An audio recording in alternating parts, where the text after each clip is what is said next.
It seemed you had a great mother growing up, loving, caring, but you had a tough childhood, it seemed, largely due to your father, who was abusive, and you speak about it in your book. You recall one instance where your sister Ray pulls out a kitchen knife, he goes for a gun, he hit your mom, was verbally abusive to you.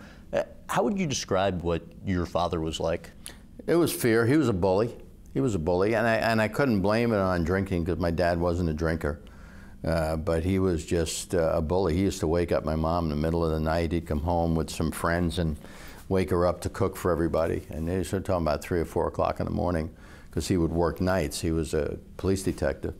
But if I saw his car in front of the house coming home from school, I'd go somewhere else until he left for work, because it was just a lot of fear. Just a lot of fear. And I had a relationship with him growing up, but never really addressed this, because at that time I just thought that, you know, he was a tough dad, and even though I wasn't comfortable, I thought, you know, maybe it was just my personality as opposed to why I felt that way. And you said to this day you can still see him raising his hand to your mom, but then you see nothing. No, I've never seen him hit her, and maybe it was the fact that I just chose not to remember that.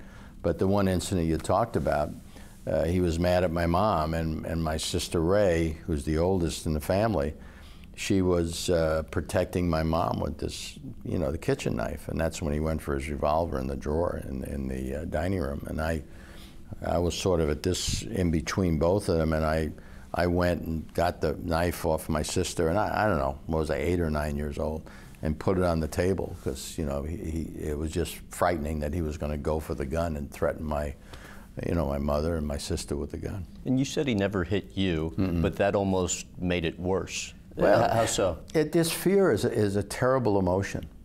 It's a terrible emotion, and you know, sometimes the anticipation of something is worse than it actually happening, and you know, that's just my feeling. You know, as I say, he never hit me, but the fear was always there, and it's just a terrible emotion that again, I'm not over it.